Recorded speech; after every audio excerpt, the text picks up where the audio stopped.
Quelles sont les filières ou alors les domaines recommandés pour un étudiant étranger en Russie? Dans cette vidéo, nous allons voir en détail quels sont les domaines plus demandés ou alors les domaines conseillés pour toi qui voudrais étudier en Russie. C'est parti.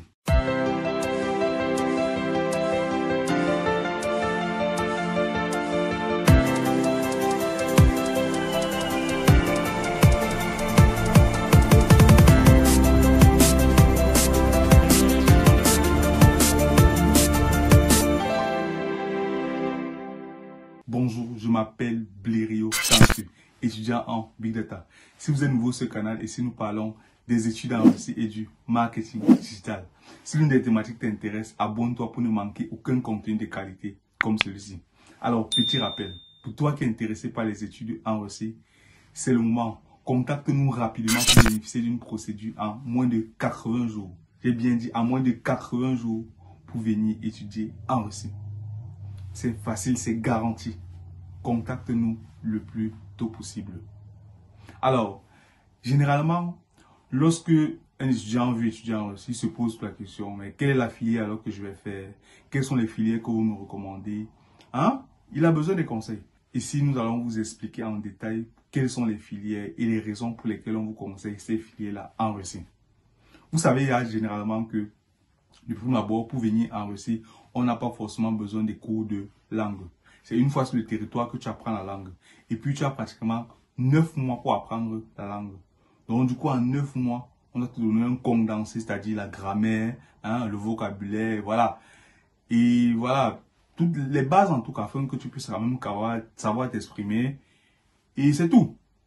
Après ça, tu es obligé de passer, enfin, tu passes l'examen, tu passes à l'université. Et lorsque tu arrives à l'université, c'est beaucoup plus difficile. Mais maintenant, il y a des domaines ou alors il y a des filières qui sont plus recommandées pour un étudiant étranger afin de mieux assimiler ce que l'enseignant veut dispenser en tout cas. Donc, premièrement, les filières les plus recommandées d'abord pour la Russie, vraiment, c'est la médecine. C'est la médecine. Pourquoi la médecine? Vous savez tous que la médecine, c'est combien? 6 ans en Russie. Donc, après avoir fait tes cours de langue, 1 an, tu entres en cycle de médecine. Après tes 6 ans validés, tu sors en tant que médecin en fait. Vous voyez que c'est assez facile. Et puis pourquoi encore? Parce que la médecine est assez pratique. La médecine, c'est un domaine où tu pratiques. Vous savez que on te présente, c'est pas une seringue par exemple. La seringue reste la seringue en fait. Peu importe où tu te trouves dans le monde, peu importe la langue, c'est toujours la seringue en fait. Donc vous voyez que c'est un domaine assez pratique, un domaine assez palpable en fait. Le deuxième domaine conseillé pour toi qui voudrais étudier en Russie, ce sont les domaines d'ingénierie. Quand je parle de domaine d'ingénierie, je parle de l'informatique, c'est-à-dire tout ce qui est programmation, tout ce qui est système d'information, tout ce qui est réseau, tout ce qui est sécurité informatique, tout ce qui est génie civil, électromécanique, électronique, biologie, des domaines assez palpables en fait, afin que peu importe où je te trouve dans le monde, tu puisses facilement appliquer ce que tu as appris. Forcément, il y a encore d'autres domaines. Mais pour le compte de ces vidéos-là, j'aimerais vraiment que vous compreniez que toi qui voudrais étudier en Russie, vraiment, je te conseille de faire des domaines assez pratiques, domaines assez palpables afin que tu puisses mieux assimiler en fait. Parce que le but c'est ça, c'est d'assimiler. Pas faire des filières, voilà, qui sont assez vagues comme ça, qui n'ont pas les techniques que. C'est vrai que bon, les filières par exemple comme, oui, journalisme ou bien, je sais pas, tourisme par exemple, oui, c'est intéressant aussi dans la mesure où les Russes sont davantage intéressés à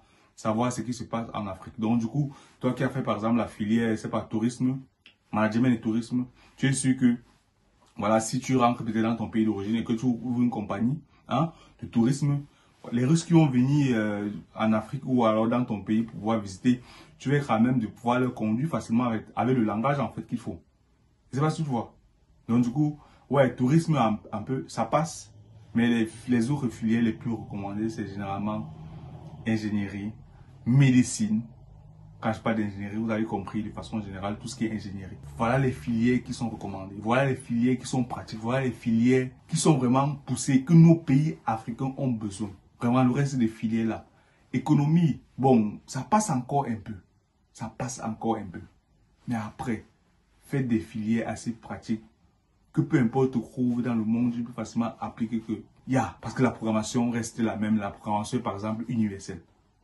Tu apprends la programmation en Russie, tu apprends la programmation aux États-Unis, on apprend la même chose. Et quand on va se rencontrer pour pouvoir travailler, ça va être le même en fait, rien ne va changer. En dehors peut-être de langue de transmission, sinon c'est la même chose. La médecine, pareil. Lorsqu'on va décrire, voilà, on va faire un diagnostic, les symptômes d'une maladie restent les symptômes d'une maladie. C'est juste la langue qui va peut-être changer. C'est pas ce que vous voyez.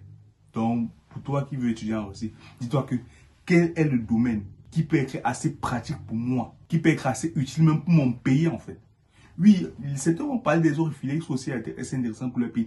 Mais dites-vous bien que il faut bien que j'assimile en fait. Et le problème, c'est la langue. Le problème, c'est la langue. Est-ce que la filière que tu comptes faire là, tu vas pouvoir mieux assimiler avec la langue russe? Ce n'est pas toujours évident. Ce n'est pas toujours évident. Donc du coup, dis-toi que en apprenant par exemple l'informatique, en apprenant par exemple la médecine, en apprenant par exemple le génie civil, ouais, pour le génie civil, on va peut-être dire les normes françaises ne sont pas les mêmes normes qu'en Russie. Oui, ça c'est vrai. Au niveau des normes, par exemple, ça peut varier. Aussi en électricité, les normes forcément varient. Hein? Mais en même temps, je te dis, si on t'a dit, il y a le neutre, voici la phase, voici le neutre, c'est universel, ça ne change pas.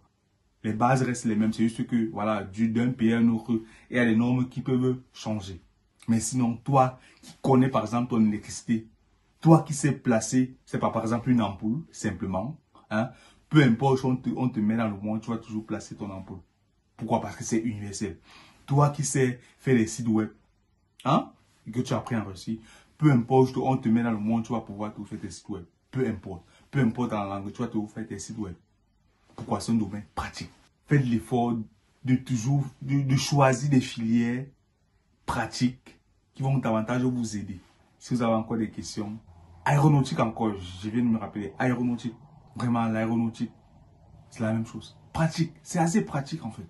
Donc les amis, évitez les filières littéraires inutiles et concentrez-vous sur les filières pratiques pour une réussite meilleure en Russie.